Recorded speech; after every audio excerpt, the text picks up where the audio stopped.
The funny thing about being treated like a servant is that eventually everyone forgets to ask whether you belong there in the first place. My name is Rachel Bennett, and for 3 years, I woke up every morning feeling less like a daughter-in-law and more like unpaid staff. Every day started the same way. I was usually the first person awake. Before the sun came up, I was already in the kitchen making coffee, preparing breakfast, unloading the dishwasher, and planning dinner. By 7 o'clock, the house smelled like bacon and fresh coffee. By 7:15, my mother-in-law would appear. Patricia Bennett never said good morning. She never asked how I was doing. Instead, she arrived with instructions. The laundry needs to be folded today. The guest bathroom is dusty. The pantry needs organizing. It was always something. Always another task. Always another reminder that she expected me to keep the house running while she acted as if she were managing a full staff. The part that bothered me most was not the work itself. I did not mind helping. I did not mind contributing. What hurt was the way she spoke to me. Patricia never asked. She ordered. She never thanked me. She expected. If friends visited, she would casually mention how fortunate I was to be living in her house. If relatives came for dinner, she would tell them I had plenty of free time and should not complain about household responsibilities. Every time she said those words, people nodded as though they were hearing something perfectly reasonable. My husband Daniel usually stayed quiet. He hated conflict. Whenever I tried discussing the situation, he would tell me his mother was from a different generation. He would ask me to be patient. He would remind me that family harmony mattered more than arguing. Over time, there was one phrase I heard so often that it began echoing in my head, even when Patricia was not around. My house. My rules. She said it when she wanted the furniture rearranged. She said it when she disliked how I organized the pantry. She said it when I suggested painting the guest room. It became her answer to every disagreement. One evening, Daniel and I were sitting in the living room after dinner when I mentioned replacing a worn-out lamp that had been flickering for weeks. Before Daniel could respond, Patricia looked up from her chair and said, "That lamp stays where it is. This is my house, and I decide what changes." The room fell silent. Daniel glanced at me, then quickly looked away. I knew that look. It was the same look he always gave whenever his mother made one of her declarations. He wanted the moment to pass without conflict. Unfortunately, moments like that never truly passed. They accumulated. They settled into the walls of the house like layers of dust. The next weekend, Patricia hosted several relatives for lunch. I spent most of the morning preparing food, setting the table, and cleaning the dining room. By the time everyone arrived, I was exhausted. Yet as guests complimented the meal, Patricia smiled proudly and accepted every bit of credit. Not once did she mention that I had spent hours preparing everything. Then she laughed and said, "Rachel keeps busy around here. I always tell her that if she is living under my roof, she should earn her keep." Several relatives chuckled politely. I forced a smile. Inside, however, I felt humiliated. Later that afternoon, one of Daniel's cousins pulled me aside and quietly asked how long Patricia had owned the property. The question surprised me. Before I could answer, Patricia appeared and responded herself. "Almost everything around here belongs to me," she said confidently. "It always has." The cousin nodded and moved on. I noticed Patricia watching me afterward, almost as though she expected me to challenge her. I did not. There was no point. Nobody would have believed anything different. Even Daniel seemed to accept his mother's version of reality without question. As winter turned into spring, the pattern continued. Patricia made decisions. Patricia gave instructions. Patricia reminded everyone that the house belonged to her. Meanwhile, I cooked meals, managed repairs, handled bills, scheduled maintenance appointments, and kept the household running. Yet somehow, I remained invisible. One afternoon, while organizing a storage closet, I found myself staring at old boxes filled with family paperwork. Most of it seemed unimportant. Utility records, insurance forms, old receipts. I closed the closet and returned to my chores without thinking much about it. At the time, I did not realize that those forgotten boxes contained the first pieces of a truth that would eventually change everything. For now, all I knew was that Patricia continued repeating the same words with complete confidence. My house, my rules. And everyone around her continued believing it. The person who frustrated me almost as much as Patricia was Daniel. I loved my husband. I truly did. He was kind, hardworking, and dependable in many ways. But when it came to his mother, something changed. He became a different person. Whenever Patricia criticized me, Daniel found a way to explain it.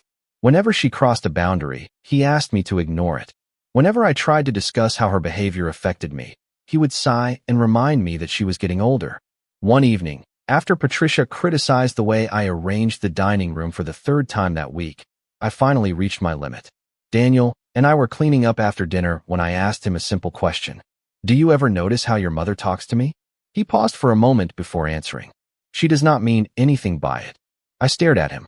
That response felt painfully familiar. Daniel, she treats me like an employee. He placed a plate into the dishwasher and shook his head. You are exaggerating. The conversation ended there. Just like most of our conversations about Patricia, I went to bed feeling more alone than ever. What made the situation harder was that everyone else seemed to view Patricia as charming. Neighbors loved her. Relatives admired her confidence. Church friends described her as strong and independent. They only saw the version of Patricia she wanted them to see. They never saw the list she handed me. They never heard the constant reminders about who supposedly owned the house. They never watched her correct me in front of guests over the smallest details. To them, she was the family matriarch. To me, she was the reason I dreaded family gatherings. A few weeks later, Daniel's sister came to visit from out of state. The family planned a large Sunday dinner. As usual, I handled nearly all of the preparation. By noon, the kitchen counters were covered with dishes. The oven was full. The dining room table looked beautiful. Relatives began arriving shortly afterward. Everyone complimented the food. Everyone admired the decorations. Then Patricia made one of her usual remarks. Rachel stays busy around here, she announced proudly. That is the least she can do while living under my roof. Several people laughed politely. One relative even nodded in agreement. I felt my face grow warm. Across the room, Daniel heard the comment. For a brief moment, I thought he might finally say something. Instead, he picked up his drink and changed the subject. That hurt more than Patricia's words ever could. Later that night, after everyone left, I sat alone in the living room. The house was quiet. I looked around at the furniture, the walls, the family photographs, and the life I had spent years helping maintain. Yet somehow, I always felt like a guest, a temporary visitor, someone who could be dismissed at any moment. That was exactly how Patricia wanted me to feel. As I stared across the room, my eyes settled on a cabinet filled with old family documents and records. I remembered the storage boxes I had seen weeks earlier. For reasons I could not explain, I suddenly felt drawn to them. At the time, I thought I was simply looking for a distraction. I had no idea that buried inside those forgotten papers was the one truth nobody in the house seemed to know. The following Saturday, the house was unusually quiet. Patricia had gone to lunch with friends, and Daniel was helping a neighbor with a home improvement project across town. For the first time in weeks, I had several uninterrupted hours to myself. I told myself I would spend that time cleaning out the storage cabinet that had caught my attention. At first, the task felt ordinary. I removed old folders, outdated appliance manuals, expired warranties, and stacks of paperwork that nobody had touched in years. Dust covered everything. Most of it looked completely unimportant. Then I noticed a small file box, pushed against the back wall. It was heavier than I expected. Curious, I carried it to the dining room table and opened it. Inside were dozens of documents organized into labeled folders. Insurance records, property tax statements, mortgage paperwork, utility agreements. I almost closed the box immediately. None of it seemed relevant to me. Yet something made me keep looking. Perhaps it was simple curiosity. Perhaps it was years of hearing Patricia remind everyone that the house belonged to her. Whatever the reason, I continued sorting through the folders one by one. Nearly an hour passed before I discovered something unusual. Several property records had been separated from the rest and placed inside a large manila envelope. The envelope was older than everything else in the box. The corners were worn. The label had faded. I opened it carefully and removed the documents inside. At first, I did not fully understand what I was reading. The paperwork referenced the house, the property address, and a transfer completed years earlier. I studied the pages again. Then a third time. Something about the names caught my attention. My heart began beating faster. I checked the first page. Then another. The same name appeared repeatedly. Not Patricia's. I sat down slowly. Surely I was misunderstanding something. Surely there was another explanation. I continued reading. The transfer records led to additional legal documents. Attached to those were financial records connected to improvements made on the property over the years. The deeper I looked, the more confused I became. None of it matched the story I had heard for 3 years. Around mid-afternoon, I heard Patricia return home. Instinctively, I gathered the papers and placed them back inside the envelope. A few moments later, she entered the dining room. Her eyes immediately landed on the open file box. "What are you doing?" she asked sharply. "Cleaning out old paperwork," I replied. She frowned. For a brief second, I thought I saw something unusual cross her face. Not anger, not irritation, something closer to concern. Then it disappeared. "Most of that junk should have been thrown away years ago," she said. Without another word, she walked away. I watched her leave and felt a strange sensation settle over me. For years, Patricia had spoken with complete certainty whenever the subject of the house came up. Yet for the first time, I found myself wondering whether that certainty was real. That evening, after everyone had gone to bed, I returned to the envelope and continued reading under the soft light of the dining room lamp. By midnight, one thing had become clear. The story everyone believed about that house was not the whole story. And hidden somewhere inside those papers was a truth powerful enough to change everything. For the next several days, I became obsessed with the documents. Whenever Patricia left the house or Daniel was busy, I returned to the dining room table and studied the paperwork again. The more I read, the more questions appeared. Some records were straightforward. Others seemed incomplete. Certain pages referenced transactions and legal filings that connected to events from years earlier. I made notes on a yellow legal pad and organized everything in chronological order. By the end of the week, one fact became impossible to ignore. The ownership history of the property was far more complicated than anyone in the family appeared to understand. What puzzled me most was that Patricia continued behaving exactly as she always had. Every morning brought another list of chores. Every afternoon brought another reminder about her authority. It was almost as if she had no idea that the documents still existed. One evening, while I was preparing dinner, Patricia walked into the kitchen and glanced at the grocery bags on the counter. "You bought the wrong brand again," she said. "If you are going to manage this house, you should at least learn how things are done." I apologized automatically. It was a habit I had developed over the years. But this time felt different. As she walked away, I found myself thinking about the papers hidden upstairs in my desk drawer. For the first time, her words no longer carried the same weight. Later that night, I decided I needed professional clarification. The documents raised too many questions to rely on my own interpretation. The following morning, I visited a local office that handled property records and title research. I brought copies of several pages and explained that I was trying to understand the history of a family property. The woman assisting me reviewed the records carefully. Several minutes passed before she looked up. "These are interesting," she said. "There were changes made years ago that many people would overlook unless they examined the full file." My heart immediately started racing. I asked her what she meant. She pointed to several sections and explained how ownership interests had been transferred and recorded. The explanation was technical, but one thing became clear. The assumptions people made about the house were not necessarily supported by the legal records. I left the office with copies of additional documents and a mind full of possibilities. That afternoon, I sat alone in my car for nearly 20 minutes before driving home. Part of me wanted to confront Patricia immediately. Another part wanted to understand everything before saying a word. In the end, patience won. When I arrived home, Patricia was sitting on the back patio speaking with a neighbor. As I walked past, I heard her laughing. "As long as I am around, this house will always be mine." The neighbor nodded. Patricia smiled confidently. I continued inside without reacting. But for the first time in 3 years, I felt something change. The woman who had spent years reminding everyone of her authority was unknowingly standing on very shaky ground.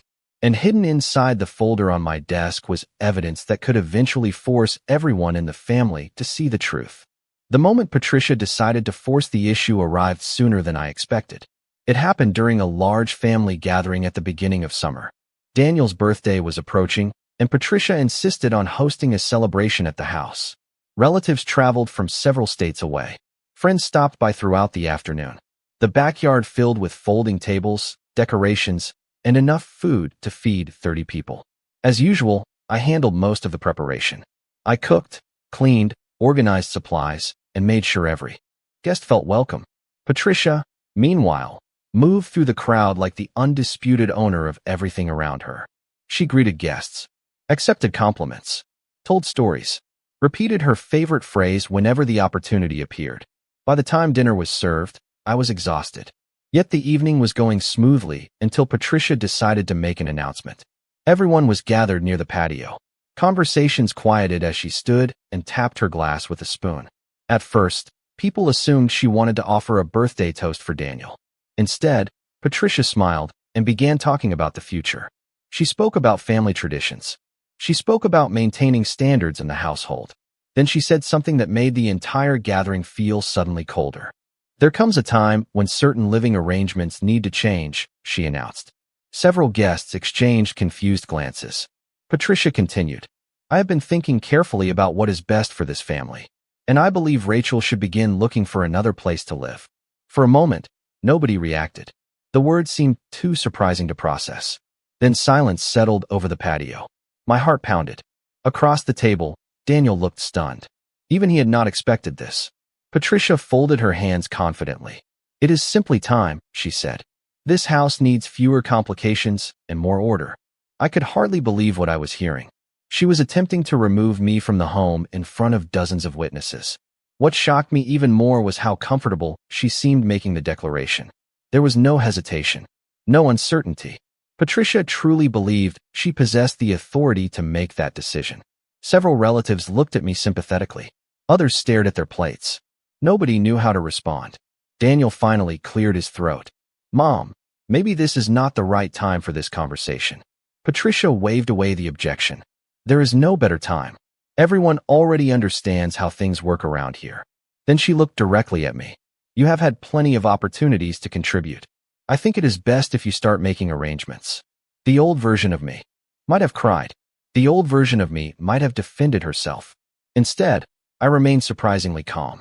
Because while Patricia was speaking, I found myself thinking about the folder waiting upstairs in my desk drawer. Every document, every record, every piece of evidence. For weeks, I had remained silent while gathering the full truth. Now, listening to Patricia publicly exercise authority she may not actually possess, I realized something important. She was unknowingly creating the perfect moment for the truth to emerge. So I simply nodded, folded my hands in my lap, and allowed her to continue talking. Patricia mistook my silence for surrender. In reality, it was the beginning of the end. The gathering continued, but the atmosphere had changed completely. People tried returning to their conversations, yet nobody seemed comfortable. Patricia had turned what should have been a birthday celebration into a public declaration of authority. Every few minutes, I caught relatives glancing in my direction. Some looked embarrassed for me. Others appeared curious about how I would respond. Patricia, however, seemed pleased with herself. She moved through the crowd accepting compliments and chatting as though nothing unusual had happened. The confidence in her voice was almost impressive. She truly believed the matter was settled. Around an hour later, as the sun began setting behind the backyard fence, several guests started preparing to leave. Patricia gathered a small group near the patio and continued discussing her plans for the house. I stayed quiet and listened. "Things will be much easier once everything is properly organized," she said. "I have tolerated disorder long enough." The irony was almost impossible to ignore. For years, I had managed nearly every responsibility connected to the property. I handled maintenance appointments. I coordinated repairs. I paid attention to issues before they became expensive problems. Yet Patricia spoke as though I had contributed nothing. What surprised me most was Daniel. For the first time in years, he seemed genuinely uncomfortable with his mother's behavior. He barely spoke during the remainder of the evening. Whenever Patricia repeated her comments, he looked away. Something about seeing the situation unfold publicly appeared to affect him differently. After the last guests left, the house grew quiet. Patricia remained in an unusually cheerful mood. She even hummed softly while putting leftovers into storage containers. I watched her from across the kitchen and realized she had absolutely no idea what was coming. Eventually, she turned toward me and said, "I hope you understand that I am only doing what is best for the family." I nodded calmly. Of course. My response seemed to satisfy her. She smiled and walked away. If she noticed anything unusual about my reaction, She did not mention it. Later that night, after everyone had gone to bed, I carried the folder from my desk and spread the documents across the dining room table one final time. Property records, transfer agreements, tax filings, legal confirmations. Weeks earlier, the paperwork had seemed confusing. Now every page made perfect sense. I reviewed each document carefully, arranging them in the order I intended to present them. There would be no emotional argument, no shouting, no accusations. The truth would speak for itself. As I worked, I found myself remembering all the times Patricia had reminded me that I was living under her roof. Every chore list, every insult disguised as advice, every family gathering where she treated me like hired help.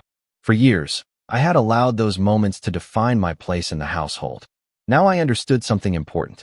The power Patricia believed she possessed had always depended on a single assumption, and that assumption was wrong. Near midnight, I closed the folder and rested my hands on top of it. Tomorrow would be different. Patricia thought she had delivered an ultimatum. In reality, she had handed me the perfect opportunity. All I had to do now was let her finish believing she was in control a little longer. The next evening, I asked Daniel and Patricia to meet me in the dining room after dinner. My voice was calm enough that neither of them seemed suspicious. Patricia arrived first, carrying the same confidence she always carried into every room. She sat down and folded her arms. Daniel took the chair beside her. For a moment, nobody spoke. Then I placed the folder in the center of the table. Patricia looked at it briefly and frowned. "What is this?" she asked. I opened the folder and carefully removed the documents I had spent weeks organizing. "These are property records," I said. Patricia immediately looked annoyed. "I do not know why we need to discuss property records." I slid the first document across the table. "Because I think everyone should understand exactly what they say." Daniel leaned forward. Patricia barely glanced at the paperwork. "I already know what it says," she replied. "This is my house." For years, hearing those words would have made me nervous. This time, they only strengthened my resolve. I handed Daniel a copy of the title records and asked him to read the highlighted sections. His expression slowly changed as he scanned the pages. He looked confused at first, then surprised. Finally, he looked directly at me. "Rachel," he said quietly, "where did you get these?" "From the official property records office," I answered. Patricia laughed dismissively. "There must be some mistake." I placed another document on the table, then another. Transfer records, legal filings, tax documents. Each one confirmed the same thing. Patricia's smile began to fade. For the first time since I had known her, she seemed uncertain. The room grew very quiet. Daniel continued reading. His eyes moved back and forth between the documents and his mother. "Mom," he finally said, "these records are legitimate." Patricia immediately shook her head. "That cannot be right." I reached for the final document in the folder. It was the one that connected everything together. Years earlier, before Daniel and I moved into the house, a legal transfer had taken place as part of a financial arrangement involving family assets and estate planning. Patricia had continued living in the home, but the ownership structure had changed. Completely. I slid the page toward her. "Please read the names carefully." Patricia stared at the document. Seconds passed, then a full minute. Her face slowly lost color. The confidence that had defined her for years seemed to disappear right in front of us. Daniel looked stunned. He read the document twice before speaking again. "Rachel is listed as the sole legal owner." Nobody moved. Nobody spoke. The silence felt enormous. Patricia's eyes remained fixed on the page. For years she had reminded everyone that the house belonged to her. For years she had used that belief as the foundation for every demand, every criticism, and every attempt to control the people around her. Now that foundation had vanished. I did not smile. I did not celebrate. I simply sat there and allowed the truth to exist in the room. And judging by the expression on Patricia's face, it was the last truth she ever expected to hear. For several long moments after the truth came out, nobody said a word. Patricia remained frozen in her chair, staring at the documents spread across the table. Daniel looked equally shocked. I could almost see years of assumptions unraveling in real time. Eventually, Patricia lowered the papers and looked at me. For the first time since I had known her, she seemed unsure of herself. There was no command in her voice, no criticism, no declaration about rules or authority, just silence. Daniel finally spoke. He asked questions about the transfer records, the legal filings, and the ownership history. I answered each one calmly. Everything was documented. Everything was verified. There were no surprises left. The facts were simply facts. As the conversation continued, something became painfully clear. Patricia had spent years acting as though she controlled every aspect of the household without ever questioning the legal reality behind it. Even more surprising, Daniel admitted he had never reviewed any of the paperwork himself. He had simply accepted what he had always been told. The following days felt different. Not dramatic, not hostile, just different. The atmosphere in the house changed almost immediately. Patricia stopped leaving chore lists on the kitchen counter. She stopped correcting me over minor decisions. She stopped referring to the property as though it belonged exclusively to her. At first, the change felt strange. After years of criticism, the silence seemed almost louder. One afternoon, about a week later, Patricia approached me while I was watering flowers on the back patio. She stood there awkwardly for several seconds before speaking. "I suppose I owe you an apology," she said quietly. It was not a perfect apology. It was not emotional or elaborate, but it was sincere. I looked at her and nodded. Then I told her something she clearly did not expect to hear. I told her I had no intention of forcing her to leave. The look on her face was impossible to forget. Relief mixed with surprise. Perhaps she expected revenge. Perhaps she believed I would use my position the same way she had used hers. But that was never what I wanted. The house had never been the real issue. Respect was. Dignity was. Being treated like family was. Over time, things slowly improved. Daniel became more aware of situations he had ignored for years. Patricia became more careful with her words. Family gatherings felt less tense. Conversations became easier. Nothing transformed overnight, but genuine change rarely does. Months later, during another family dinner, I found myself sitting at the same table where the truth had finally come to light. Relatives laughed. Stories were shared. The evening felt comfortable in a way it never had before.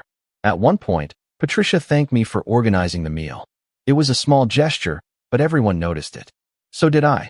Looking back, I learned something important from the entire experience. Real power is not about ownership. It is not about authority. It is not about making people feel small. Real power is having the ability to treat others with kindness and choosing to do so. For 3 years, I lived in that house feeling invisible. In the end, I did not need revenge to change my situation. I only needed the truth. And once the truth entered the room, everything else finally found its proper place.